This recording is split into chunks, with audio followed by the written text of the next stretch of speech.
Hello, my darlings, and welcome back to Radio Wasteland. So, how's your week going, Sean? Pretty good. I've been reading Linda Godfrey's book. Oh, really? The werewolf person who came on our show, though she's not a werewolf. You know, she's not a werewolf person. Right. She's an expert in werewolves. But, I mean, man, that book, if you want to read one book that will make you believe in werewolves for some reason, then that's the book to choose. Really? You know, if you have that specific need. Right. Yeah, well, it's just basically example after example of people who have seen werewolves. I mean, she calls them man-wolves or whatever, and it sounds like there's not a lot of, you know, reason to think that they're dudes literally transforming around the full moon. You know, they don't all happen around the full moon. Right, which is why she's shying away from the term werewolf. Right, exactly. But in terms of the descriptions of the creatures, it sounds... Many of the people who saw them were like, yeah, this is classic werewolf. It looked just like a werewolf. So, I don't know. But honestly, I find it very convincing reading through it. So werewolves are real? Maybe, yeah. Well, here's my thing. Like, she mentions in the beginning of the book that, like, the fake sightings are, like, 50-1 to the real sightings, right? And she gets bombarded with all this nonsense just on a constant basis. But she's still filled the book with examples that she believes to be genuine. And she's been doing this for 30 years. And she didn't, like, start out invested in this topic or anything. Right. So...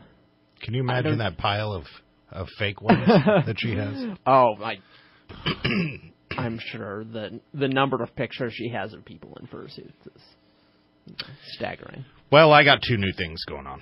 I have attempted to quit smoking. I'm currently sucking on a nicotine lozenge. So I'm a little grumpy. I see. So don't cross me. Okay. And then Andrea tells me that we have to do Facebook Live. What? Yeah. What? So she's tasked me with technologically figuring out doing Facebook Live. Well, surely not this time. No, not this time. Jeez, we've already started. Yeah, well, I was thinking as I was, like, running out the door, you know, because, I mean, you get a day job, you got your family. You know, I've reached this point in my life where if I'm all caught up and doing well at work, then my personal life and family life are suffering.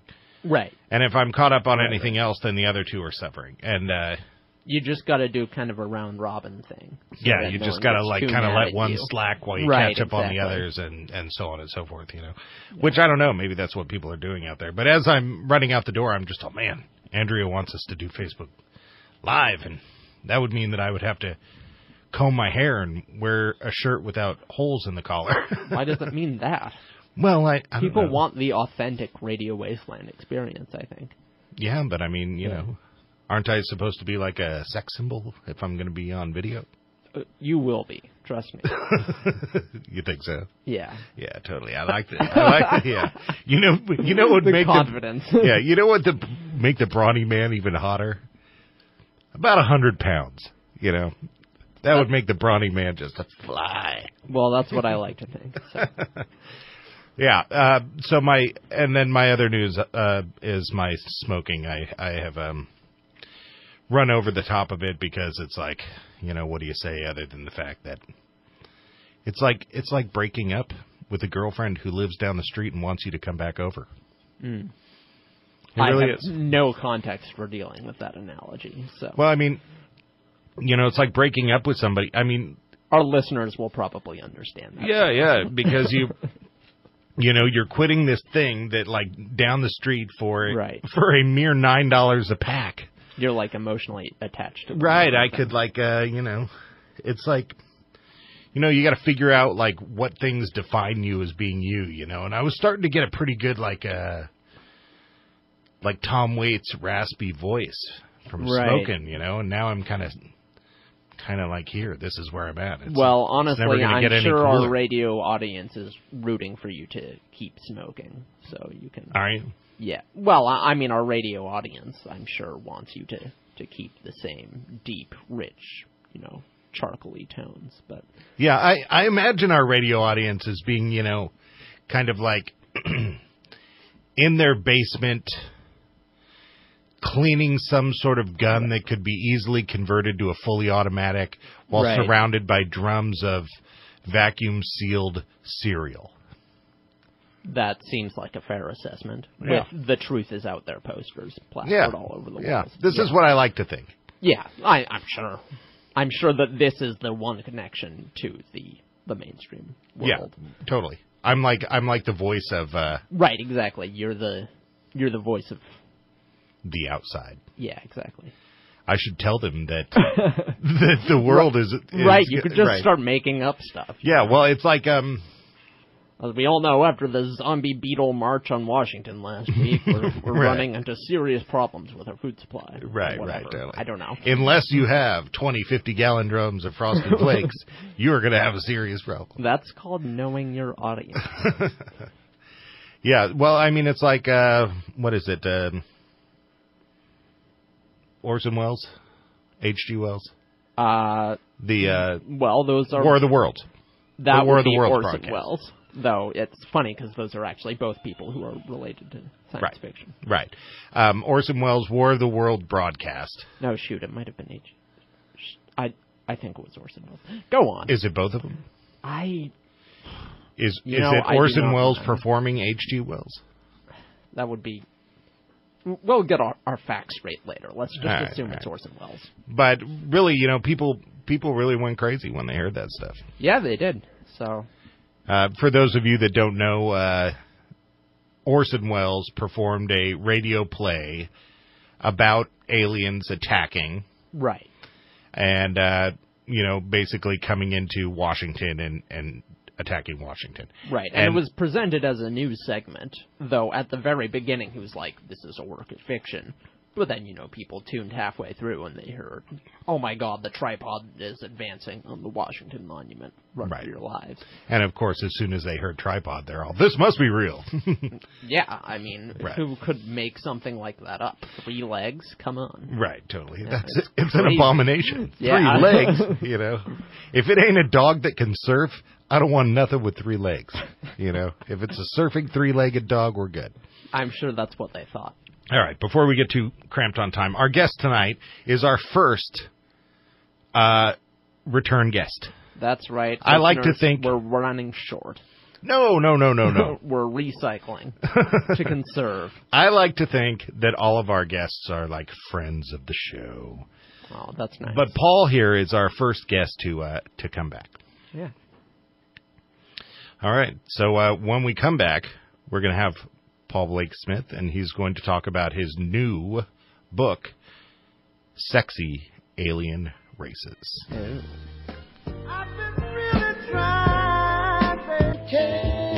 All right, and welcome back to Radio Wasteland, and our guest, Paul Blake Smith. Hey, Paul, are you there with us?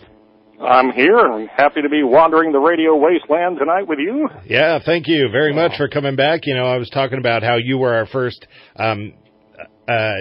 guest to come back on, but there actually is another guest who's been in, but he's actually a friend of mine here in real life. Yeah. So I don't know if it really counts when I can go to his house and say, "Hey, man, we need you in that chair." Exactly. So you are our first guest that I have never met in person to be on the show. Well, a second time. My loss, I'm sure. Oh, it is. It is. So how have things been going for you? I guess we should probably start off with asking you how your last book went. The last few books have been doing pretty well. I was reminded again just by turning on the TV the other night on the History Channel. They showed the cover of my book once again in a repeat of Ancient Aliens, Mo 41, The Bombshell Before Roswell. And it just struck me, I've never seen anyone else's book cover on that show except mine. So that was kind of exciting. That is very cool. That is exciting, yeah. And then your last book was The Treasure Keys to Christ's Return. And that is correct. And how was that going for you? That went all right, and I'm making quite a U-turn with a different kind of book. I want to try as a creative writer to create a comedy and yet fill it with nonfiction UFO stories. So I put the two together, And it's not only getting some good reviews. I've heard from a movie producer who says he's interested in optioning it, but we'll see how that goes. Oh, wow. What does optioning it mean? That they just... One person told me that's where books go to die in the movie world. You get option and then they never hear from it again. Like 1% gets made. But I've got a friend out there who is sympathetic and enjoys the story. So if he has a little pull, maybe someday, if you get a copy of Sexy Alien Races, you could be in on the ground floor before it makes the movie screens, being tremendously optimistic and all. So that is your new book, Sexy Alien Races. And, you know, it's kind of interesting that you've, it's kind of like you've thrown yourself into being a writer and decided that you kind of want to dabble in a little bit of everything, which is uncommon for a writer. That is correct. I've been working lately on a book about another subject that interests me that's purely nonfiction, and that's the JFK assassination, spurred by the release of some new documents. And then I've got another UFO book up my sleeve about something President Eisenhower is alleged to have experienced. So I'll be branching out in different territories next year, maybe when they come out. Interesting. So how'd you switch your mindset in order to... So your new book is basically a romantic comedy. How'd you switch your mindset to a romantic comedy with mixed in nonfiction alien sightings? Right. I wanted to try to reach a different audience or a wider audience, maybe young people who are used to slightly racy, naughty things. I don't put in any profanity or bathroom humor, but I do have a slightly more adult content than my Christian adventure book that I just released, The Treasure Keys to Christ's Return, but there's nothing offensive in here.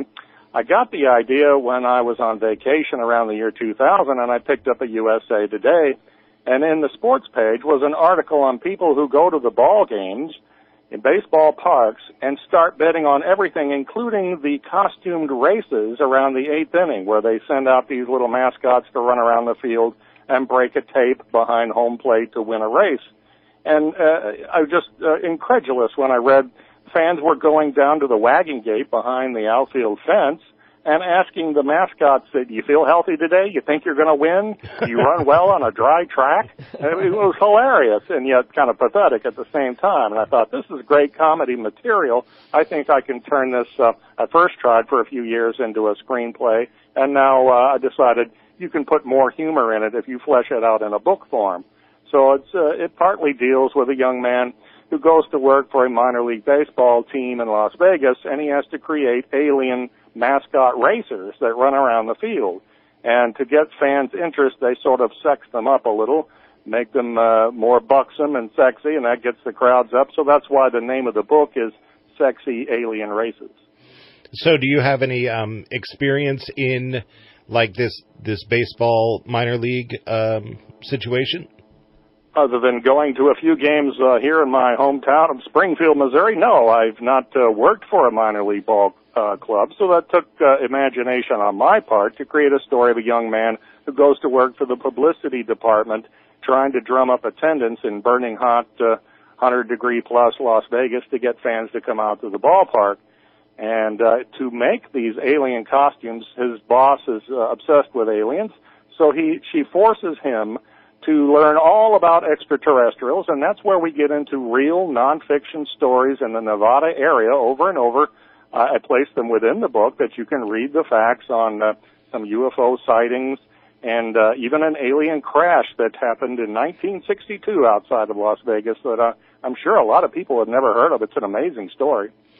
Well, in the next section, I'm hoping to get into some of those stories, but maybe you can give us like a rundown of the plot a little bit beyond that, you know, the romantic aspect of the plot. Is right. There? Yeah. The young man is from Los Angeles and moves to Las Vegas, and he and his roommate are looking for work, and he answers an ad at the ballpark. And he finds out that his potential boss in the public relations department is a gorgeous young lady who is single and quite eligible. The only problem is she seems awfully obsessed with extraterrestrials, and our skeptical, cynical leading man really doesn't want to hear about this stuff at first, and I find that that is the attitude of many people in real life, and then they start to learn more and more, and they get more intrigued and more open-minded about it. And also, along the way, the young man decides he's going to help out the owner of the team, his lady boss's father, who's a rather overweight, booze-guzzling womanizer, and try to get his life back on track. And the humorous things that happen along the way as they try to increase attendance and get the alien mascots up and running literally across the field. And, you know, in Vegas, there are so many people obsessed with gambling, wagering, that it starts to become a problem with cutthroat gamblers showing up and wanting to fix the races of these little mascots. And I'm wondering if in real life this actually happens too. I bet you it does happen on some level. Yeah, when you said that people were betting on the racing of the mascots, half of me thought, like, well, that's ridiculous. And then the other half of me thought, well, I bet you that really happens, you know. Yeah, so it's just astounding, really, that you don't have anything better to do than go to the ball game and wait for the 8th inning to bet on these little mascots that run around the field like it was a horse race. Yeah, because my friends that are into sports are insane. They are insane. They are just like, they're like, one of them is a doctor. He's like fully a doctor. But I wouldn't put him past him to, you know, paint his face and have a letter on his shirt as he rips his shirt open, and I'd be standing next to him and go, oh, gosh, what just happened here? You know, so the fans of these things are ravenous. And then when you mix in the gambling, you know, I lived in Vegas for a while, and it really was, I would go to the grocery store, and there were slot machines in the grocery store. You know, so it literally is everywhere. Well, our leading man in the story is trying to overcome a bit of a gambling addiction of his own, and yet he finally caves into temptation and does fix the races. I hate to give away too much plot, right? But that's where complications ensue. Boy loses girl, and boy fights to get girl back. Somewhat standard storyline, but a lot of laughs. I threw in a lot of humor, as much as I possibly could, like puns and slapstick and pratfalls and some double entendres and just about everything you can think of. And I'm glad it's got some really good reviews. One of them said, this book is a must-read, and that's what every writer lives for, isn't it? Absolutely, absolutely, yeah. I didn't get it. Sorry if I'm sounding kind of weird when I talk here, but I'm sucking on a nicotine lozenge because I'm attempting to quit smoking. Yeah, I didn't get a chance to get my hands on this one like I did the last one. I read your last book before our interview, but I didn't get a chance to read this one. But, you know, this one seems probably more up your alley. Right up my alley, yeah. To Christ's Return. Yeah. No, the other one was a fun sort of adventure. Right, and, right. You know, I mean, I'm not Christian, but the book was very much adventure, you know, based in sort of biblical stuff. It wasn't that's true. A Christian book. I don't mean to categorize your book maybe in a way that I shouldn't be, but I understand. I know that many people are somewhat turned off that subject and the topic that perhaps Christ is coming back, and I was never a big zealot or huge follower of that theory. And then I started reading Edgar Cayce and psychic Ruth Montgomery, and their messages were the same, almost the same exact thing, along with two other modern psychics. They all said the same thing, that Christ really did live 2,000 years ago, and he really is coming back. So I wanted to put all of that into an adventure book, and I'm glad I did, and now I've got different options and factors in a very different book, and it helps me to kind of branch out and grow as an author. Yeah, well, I'm definitely impressed by your diversity. We're coming up here on the next break. But when we come back, I would like to talk a little bit about some of those real sightings that you have mixed into the book. You're listening to author Paul Blake Smith here on Radio Wasteland. Come on back. Somewhere up a New York way. All right, welcome back to Radio Wasteland and our guest Paul Blake Smith. We're talking about his new book, Sexy Alien Races. That's a title, man. That is a title that might sell some books. Yeah, I would pick up that book. I would. I would pick up that book even if it was in someone else's possession and they were actively reading it. I would read that dust jacket at least. Yeah. You know. that's perilously close to theft. You might not want to steal it. You might want to get a copy at augustbooks.com where shipping is free. Well, that is a good idea, but, I might not be able to wait. Itchy fingers and all that. Right. Sean's a kleptomaniac. Yeah. So what are some of the sightings? I'm curious, how did you filter in? Because in Treasure Keys, it was interesting how you filtered in the prophetic stuff. So how did you filter in this real UFO and alien sightings into this book? Our leading lady takes our leading man on a little trip around the Las Vegas area where in real life they have the extraterrestrial highway because there's been so many UFO sightings, and it goes past the famous Area 51 where supposedly, allegedly, we are holding downed alien craft and back engineering and experimenting with them in the middle of the night. That was a story that came out in the early 1990s. And I have a bit of a parody of that. It's called Airbase B3 in the book instead of Area 51, but we all know the same thing. And for young people that I'm trying to reach in the audience, the Bob Lazar story is one example. That came out in the late 1980s. That was like almost 30 years ago. And some young people may not be familiar with this scientist who came forward and said, I worked on recovered alien craft at Area 51 in the side of a kind of mountain with this hidden camouflage to make sure it was not seen by flyover satellites, and that he got to read some material, including a briefing document on what he was working on, and it seemed to indicate that we had contact of some kind of communication with at least one race of gray extraterrestrials who he said the book that I was shown came from Zeta Reticuli, and that they are your typical gray, big-headed aliens with black eyes, and they've been coming here for some time observing us, which is exactly what is reported to have crashed and bodies recovered outside of my hometown of Cape Girardeau, Missouri, back in April of 1941, the subject of my first two books for Argus Publishing. So basically, as he does the research for these costumes, he's basically trying to base these costumes off of real sightings. So are some of the costumes based off of real aliens? You've hit it exactly, sir. Very good. That's one of the costumes that they have to create from real sightings, and one of them is a gray alien. And another would be from reports of people who've been abducted from, it sounds strange, and I'll just say that up front. Strange. We're used to praying mantis type of alien creature, a long, tall, thin, almost insect-looking creature, sometimes even greenish in skin tone.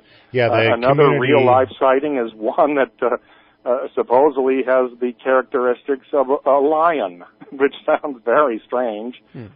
Some woman even created a series of paintings and claimed to get channeled messages typed through her through automatic writing of a lion-type alien. And there are some serious followers of that, so I mixed that into the stew.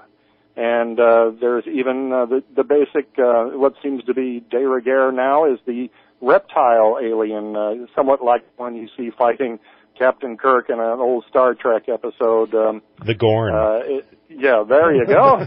And it's somewhat greenish-gray and looks like a typical reptile upright in human form.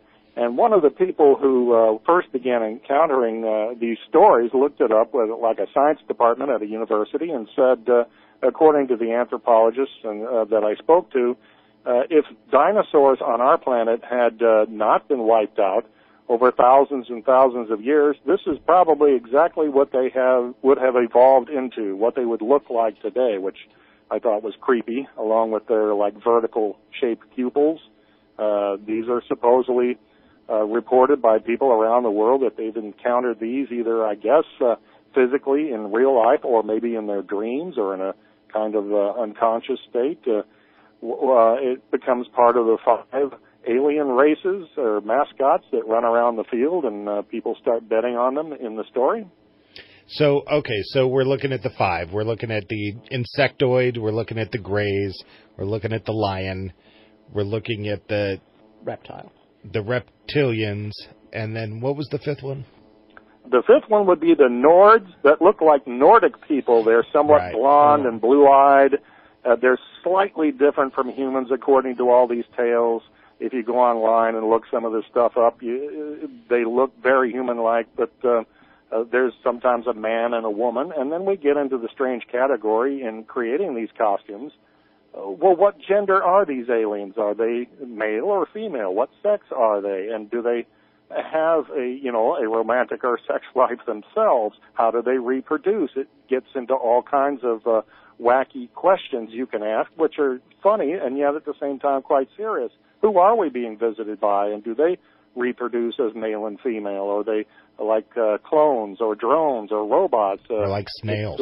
It's something to stimulate your mind while you're having a few laughs reading the book.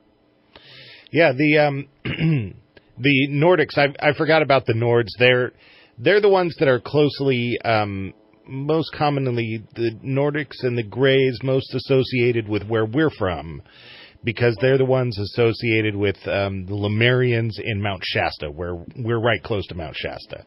Oh, yes. I've read a few stories about that in your area. Do you place any credence upon that? You know, other than just hearing a couple of stories from actually quite a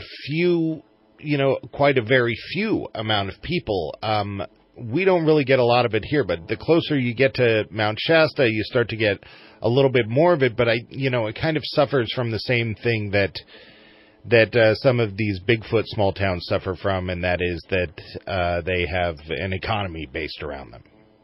Oh, yes. They've got a buck to make, and that's the American capitalist system. I'll point out to our listeners tonight, I've never seen a UFO or an alien or a ghost. I've had a very boring life. I haven't either, and yet here I am involved in these things because, probably just like you, I've known a lot of people who, when they tell me that they've seen these things, I'm just like, this person who's talking to me is not crazy. So there must be something to this. And then on top of that, it tickles my imagination. It gets me to thinking and to creating, which obviously it does for you as well. That's right, and we have to take into account serious airline pilots, jet fighter pilots, police officers, security guards, sometimes working in the middle of the night, even firemen, people from respected parts of society coming forward and telling honestly what they've seen, what they've encountered. And it's hard to just say, oh, well, you're all crazy, you're all drunk, you're on drugs, you don't know what you're talking about, you're making it up for money.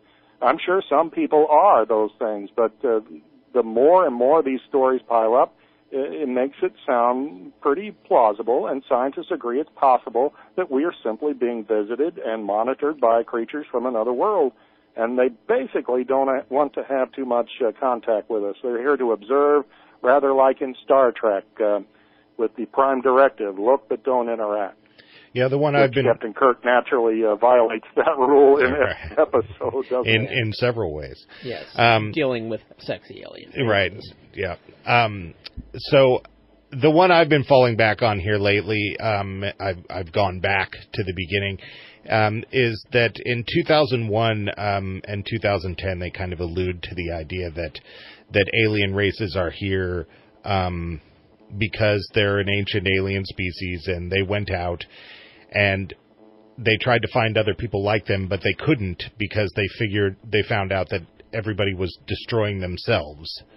And so they sort of set out to protect life so that it could bloom. And, so if this is going on, that's the one I'm liking here lately. It makes me feel good. Yeah, well, we need all the help we can before we destroy ourselves. So tell them to come on down. So before we hit our last break, maybe we can, we talked about sexifying up these aliens. How do we sexy them up? To stuff the costumes in a rather busty, provocative manner, the more outlandish and over-the-top they look, the more entertaining they are, and it's not what the boss lady had in mind, and it causes a considerable amount of friction. But it just once again leads back to, are these he-malians, she-malians, femalians, these graylians? What are these creatures coming here, and how do we know that they do not have a sexuality to them? It's mostly for entertainment purposes, but once again, it does raise some interesting questions. Well, I got to say that we're coming up on our commercial break. You're listening to Paul Blake Smith here on Radio Wasteland, and if there's any reason to go out and get this book, Sexy Alien Races, it's to see how exactly they made the insectoids sexy. Because, whoa, sexy insectoids. All right, welcome back to Radio Wasteland and our guest, Paul Blake Smith. And we're talking about his newest book, Sexy Alien Races. So, what do you got in the works coming up here?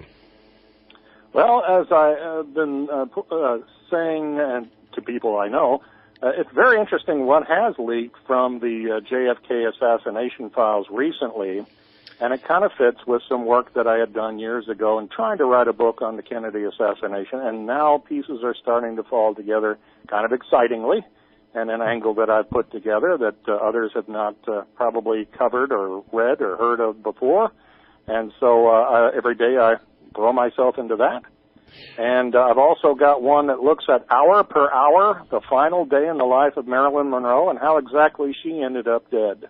Oh, that's interesting. Mm-hmm. So before we move on to the Marilyn Monroe, the news would have us believe that in the papers that were released, there wasn't really anything exciting in there. That is generally true. There was a document about an FBI man who was at a St. Petersburg restaurant, and he took down word for word what a Christian pastor was telling his audience. That man was a right-wing extremist who had inside information on the Kennedy assassination. I was quite surprised to read that he knew, for example, the first shot that hit the president hit him in the throat and passed through the windshield. That was extremely hushed-up information at the time. The Warren report wanted you to think 3 shots came only from behind, so they covered this up, and yet this man was speaking about it in 1964.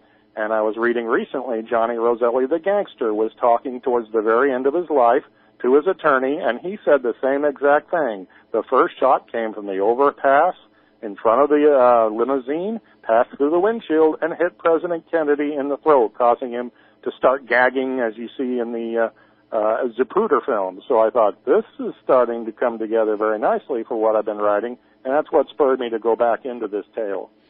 And I assume that your interest in this led to the interest in writing about Marilyn Monroe? Actually, I've had that one in the books for a while, or at least in my computer. It's very meticulous in trying to gather all the information. There's been so many books, and some have come close to pinpointing exactly how she died, and I think I have a somewhat original but logical theory of how she passed away. I won't give it, so I won't spoil the book, but needless to say, it was not a silly accident, and it was not a suicide. And you have another something in the works. You were saying a UFO book. Yes, something about these rumors going around that President Eisenhower disappeared from first a golf vacation in Palm Springs and then a hunting trip a year later in Georgia. And there are allegations, very serious ones actually, that he went to an airfield in guarded privacy and met some friendly extraterrestrial visitors. It's quite a tale. I don't think there's a single book about it, and I'd like to be the first one to get that story out. How can people get their hands on your books? You can go to argusbooks.com and order them where shipping is free, and they should be available in ebook and Kindle forms and various electronic media, and also you can order it, I believe, off of Amazon.com or BarnesandNoble.com. And so I've been a little curious about Argus, your publishing company. Can you tell us a little about them? Because they are a mid-level publishing. They're not huge, but they're not a tiny little fly-by-night operation either. They've got a stable of over 50 authors. I'm pleased and honored to be among them. They've helped advertise my books, and one even in the New York Times, which is certainly something I could not have done myself. They're based out of North Carolina with an office in New Jersey, And they have a variety. It's not just, as you can tell from my own books, I write a variety of different things. So they have all kinds of different topics, subject matters, fiction and nonfiction. And it's worth checking out if you are perusing that site and you're looking for entertaining stories. Hopefully you'll click on my own there. Yeah, well, we will definitely share it and get it out there so that people can find it.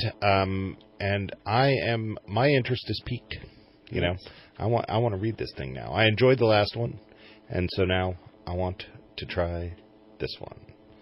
I hope it won't let you down. It should be a lot of fun. It's intended to be educational and entertaining, and I think you will find it both if you give it a fair shot. And I want to emphasize that Vegas could use a laugh, more than one laugh, now more than ever. My book has nothing to do with guns or shooting or anything like that. Very unfortunate, the timing of that horrible tragedy with the gunman and the victims. Hopefully this is something that will be uplifting to Vegas. I agree. Can you give us a little information where people can find out more about you specifically if they're interested?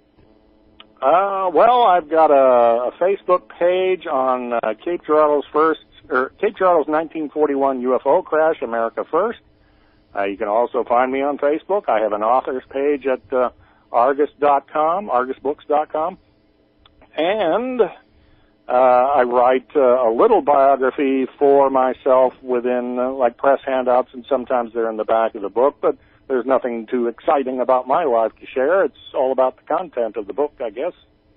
Well, we just got a few minutes here, and we got all the important information out there, so I'm going to ask the question that, I really didn't ask at the beginning of the show. I'm sure I asked it at the beginning of the last one. How did you segue into this? Obviously you wrote your first book a couple of years back. Right. How did you segue from real life into being what we all wish we were, and that's an author? Well, I have all these ideas and threads, and I just work hard to try to put them together and proofread it and edit it on my own and hope that people like it. I got certain little nonfiction stories that I want to share that I think people would find interesting, such as the April 18th, 1962 UFO crash near Mesquite, where it was photographed and put in a Las Vegas newspaper. I have a buddy who decided to investigate this story in 1987, 25 years later. And he got a call. A mysterious voice told him on the phone, "You don't want to investigate this. This is a closed subject. This is how people end up dead in the desert. You don't want to go forward." He named the guy's name and his parents' names, scared the living stuffings out of him, so to speak, and he obviously stopped that. And it gives you an indication the government doesn't want you to know about certain UFO stories and digging up old tales that would expose the fact that we are probably being visited indeed. All right, well, we're coming up on the end of the show here. Why don't you give us the website where people can get your book one more time? www.a-argusbooks.com. All right, you've been listening to author Paul Blake Smith here on Radio Wasteland. Thank you for checking us out. Too much of anything is not good for you, baby. All right, and welcome back to Radio Wasteland. What do you think, Sean? You think that's a good book? I am willing to give it a try at this point. I will say I hope that Mr. Smith reads the audiobook for us. Oh, yeah? Yeah, I don't know. I like having him on the radio. I think it's just entertaining the way he puts things. Yeah, he is funny. And he's articulate. Right, and, well, he kind of has that radio announcer voice more than we do. Yeah, totally. Well, because he's fast. Yeah, he's like a fast talker while being clear. Right. A lot of fast talkers are, what? But, he's a fast talker, but he's getting it all in there. Yeah, exactly. It's a gift, so, it'd be a shame if that went to waste. So I have to admit that the story writer in me has some level of jealousy of the fact that this guy has just decided to be a writer with his life. Yeah. Is that what people do? They just decide to be writers? Well, that's what I did, but it didn't work, so I had to get a real job. Well, why didn't it work?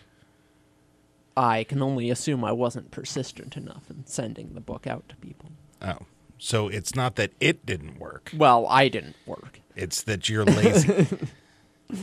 Yeah, that's fair. It's like Joe would call you a millennial because of this.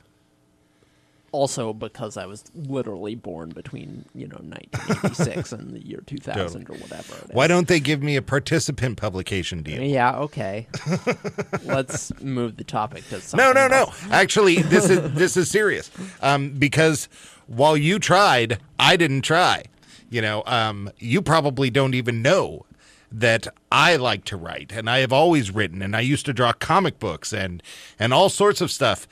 None of it did I pursue to any sort of degree other than recording my own band and putting them on CDs that I made. Well, that's very impressive. And handing them out to people. Not trying to get hooked up with any sort of future. Just handing them out to, your average Joe. Like on the street? Or? Yeah, whoever'd listen. Huh. That's so, you don't have to feel so bad because, that's why I find myself going, man, Paul did this. Well, why don't I do this? Yeah, I don't know. He's made it work, and that is inspiring. That is inspiring. Yeah. All right. So I'm going to read this book. I'm going to order it now.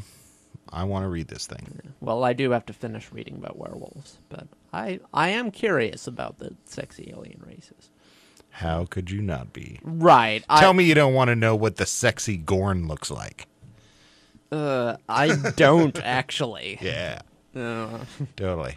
It's nothing that I don't know. I can't even say something here that will be. People might not know this about me, but on the radio, I have to thoroughly check myself from things that I would normally say. Oh, I see that happening. Since I can visually watch what's going on in the studio, and I see, like, the vein become visible in your forehead. You can watch the chances fighting to say something offensive. Right, exactly. I can see the animal inside, is what I'm saying. Yeah. All right. Well, you've been listening to our guest, Paul Blake Smith, here on Radio Wasteland. When we come back, the news. Welcome back to Radio Wasteland, and it's news time, Sean. That's right. What do you got?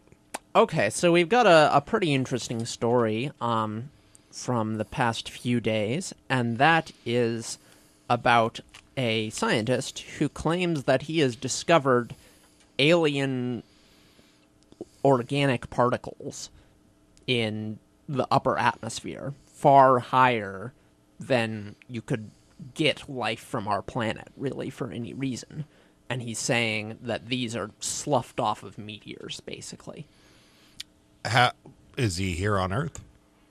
The scientist? Yeah, he's using weather balloons, which can be launched to a fairly ridiculous altitude, as I understand it. Yeah, but it seems to me like throughout our history there have been sterilizing events of things hitting the Earth, which sterilized the planet but launched microbes up into space that eventually fell back down. How do we know these things are alien? What's he saying? Well, he's saying that the only way they could have gotten there is from things of extraterrestrial origin, like from the outside. Yeah, exactly. He's also saying that they're demonstrating basically an organic structure that is alien to life on our planet. And he's saying these molecules are raining down on us all the time. And this guy's credible? Sort of. He's on the verge of credible. Standing on the verge of being credible. So he got in the news a while ago because he did manage to get this published in a peer-reviewed journal, but people were roundly like, what kind of methodology is this? So he was criticized for what he was saying because it was just so out there, and they took issue with just some sloppy pieces of the experiment, basically. Yeah, but it seems like the UFO community is very convinced that the mainstream community does this to anybody who says anything down these lines. So it's like this could be the witch hunt that they all get. Yeah, well, I mean, I don't know that... I think every time you say something new, scientists who have spent 50 years doing what they do are going to get mad at you. Right. Science progresses incredibly slowly. But he recently got in the news again because he's getting another one of these papers published, and he's just done more research on it. It's basically the same topic, but it was interesting reading about him and his talks with other scientists in the same field. And one thing he said is, I ask them what's wrong with it, and they say, well, because it can't be true. And I ask them why not, and they don't have an answer. So I'm not going to go so far as to say, yeah, this guy knows what he's talking about, but this is worth noting, no one has disputed that there are organic molecules that high up. People have proposed other mechanisms they could have gotten there. Those are hypothesized. I see. And people have said, well, we don't really know if their structure is alien or anything like that. We haven't really sufficiently proved that. But I think their presence is intriguing enough, and if nothing else, it does just make us think a little bit about how slowly science moves. Well, yeah, we also had that, the Incan guy, and we talked about that a great deal. Asteroid, and you can't even call it an asteroid. They don't even know what to call it. The space chunk that came through our solar system from outside of our solar system. Because asteroids, by definition, are part of our solar system. Right. Everything by definition is part of our solar system. So this space chunk that came flying through, they didn't even really know what to call it because it's the first time we've ever seen one. And so basically I bring this up because this was an example of the possibilities of panspermia. Right. And which is not like a theory that's roundly rejected. No, it's not. Far from it. That's really one of two possibilities. Well, it's weird that it's not openly rejected, yet everybody says that it's like panspermia is totally possible, but it couldn't be going on right now. Right. And I don't see why, Yeah. Yeah, well, I do tend to agree. And, I mean, look, when you talk about science, I'm not a scientist, and I hate to, tell scientists their business, I guess, because I really do think in terms of figuring things out, if you want to make a true statement about reality, your best bet right now in this world is to find whatever scientists who study that thing is, and just figure out what they're saying, and that's your statement. Right. Doesn't mean it's always true. It just means, from the perspective of an average person who doesn't know anything about anything, that odds are you should just trust the scientist. Most people don't agree with you. Most people think that, well, I mean, it's these alternative facts. I mean, look at global warming. Is global warming happening? Well, see, that drives me crazy, though. That drives me crazy, too. It's it's my argument that, I was talking to somebody, and they're just all, well, I don't believe in global warming. And I'm all, okay, so, but you do, however, believe in taking a crap in your backyard? Because go ahead and don't believe in global warming, but you're still dumping a bunch of crap in the ocean, in the rivers, and so on and so forth. So you don't believe in global warming, but you're totally comfortable in taking a crap in your drinking water. I don't think you should have to believe in global warming in order to, want to keep your stuff clean. Yeah. Yeah. So I guess we're getting a little off topic.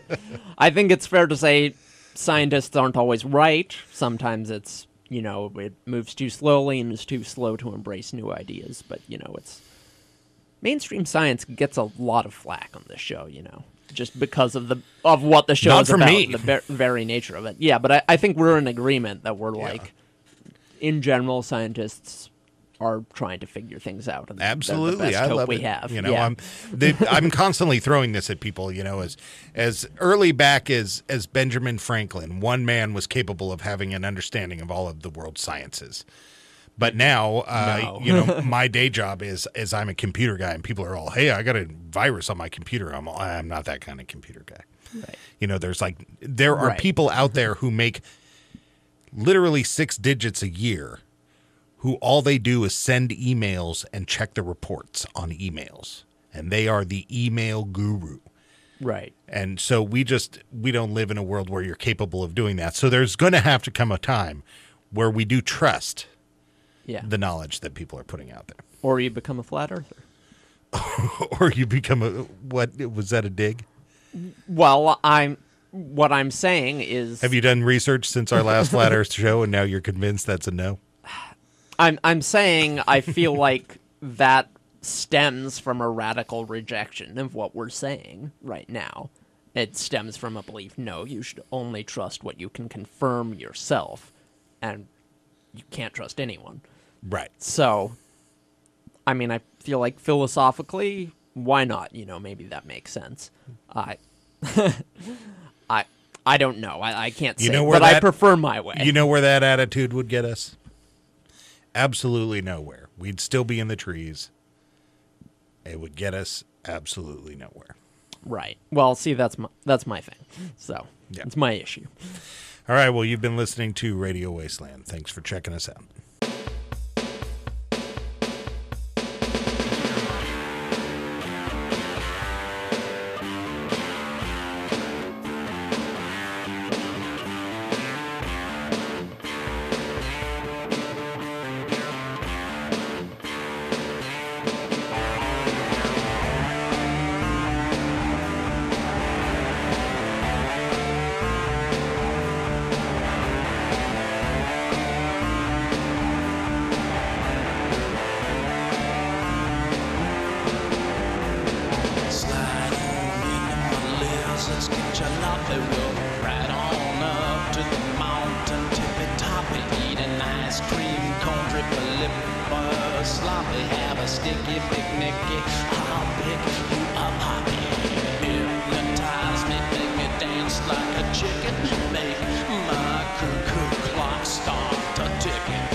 Bye.